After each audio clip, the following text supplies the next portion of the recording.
Сознание потерял. В аварии пострадала супруга водителя «Шкоды». Медики осмотрели женщину на месте. Всем остальным помощи врачей не потребовалось. Людей спасли сработавшие подушки безопасности. Загорелся зеленый сигнал светофора.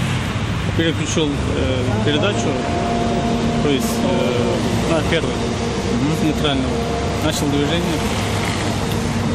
Выезжая на перекресток, выскочил автомобиль по поперечному направлению по улице. На красный, что ли? Правоблачный, да, он на красный. Водитель Mitsubishi не стал ничего выдумывать и признал свою вину, заявив, что проехал на красный сигнал светофора. На красный выехали, да? Ну так получается, да, уже загорелся. То есть вину признаете, я так понимаю, да? Сцепления не было с дороги. Я просто отвлекся, справа прижималась машина. Я смотрел в зеркало, в этот момент уже красный загорелся, я по тормозам и уже выехал. А какая скорость примерно была? Примерно 50-55. Большая удача, что после столкновения машины не сбили пешехода. В случае наезда последствия были бы куда трагичнее. Нафиса Минязова, Айрат Назипов, Константин Бушуев.